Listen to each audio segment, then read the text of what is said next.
அன்பானவர்களை, ஒரு யுத்தத்தில் முதலாக பலியாகுவது உண்மைதான் அப்படின்னு ஒரு கோட் ஒன்று இருக்குது.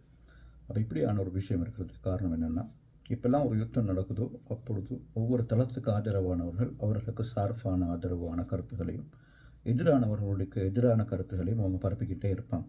இப்போ நம்ம எப்பயும் தகவல் எடுக்கும் பொழுது நம்ம என்ன செய்யறதுன்னா, நம்ம எங்கிருந்து எடுக்கிறோம் அப்படின்னு பார்க்கணும். உதாரணமாக கண்ணியவங்களை, நம்ம ஷியாக்களை பற்றியும் ஈரானை பற்றியும் தகவல்களை நம்ம வரும்பொழுது நம்ம என்ன செய்யணும்னா, அது யாருக்கிட்ட இருந்து வருது அப்படின்னு நம்ம பார்க்கணும்.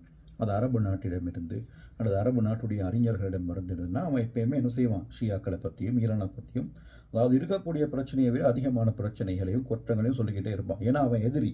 கண்ணியவான்களை சொல்ல அதே போன்று அரபு நாடுகளை பற்றி தகவல்கள் வருதா, அரபு நாடுகளை பற்றி சில கெட்ட விஷயங்கள் வருதா, அது எங்கிருந்து வருதுன்னு பார்க்கணும். அது ஈரானிடமிருந்தோ அல்லது ஷியாக்களிடமிருந்தோ வருதுன்னா அர்த்தம் என்னது, இவர்கள் என்னது மிகைப்படுத்தப்பட்ட சில அவர்களை பற்றி சில தேவையில்லாத விஷயங்கள் தான் சொல்லுவான். ஏன்னா அவனுடைய எதிரி. கனிவானது இது எப்படித்தான், இதுதான் உலகத்துடைய வரலாறு.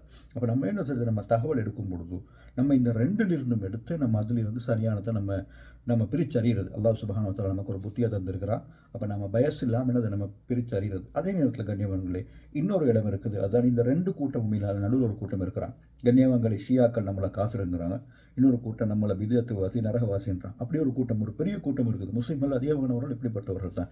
இப்போ கண்ணியவான்கள் இவர்களில் சிலவர்கள் இருக்கிறார்கள், தெளிவான தகவல்களை சொல்லுவாங்க, பயஸ் இல்லாமல் சொல்லுவாங்க. அப்போ அவர்கள் மூலமாக நம்ம தகவல்கள் எடுத்துறது.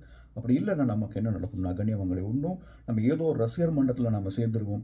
இல்லைன்னா நம்ம ரெண்டையும் வெறுத்து எல்லா முஸ்லீம்களையும் பாவிகள் எல்லாமே இப்படி தான் இருக்கிறாங்க அப்படின்னு நம்ம வெறுத்துருவோம். இப்போ கண்ணியவான்களை நம்ம தெளிவாக இருக்கிறது, நம்ம இறுதி காலத்தில் இருக்கணும். அப்போ நம்ம சரியான தகவல்கள் எடுத்துக்கிட்டு நம்ம என்ன செய்யறது, நம்முடைய ஈமானை நம்ம பாதுகாக்கிறது. அதே போன்று சரியானவர்களுக்கு நம்ம ஆதரவு தெரிவிக்கிறது.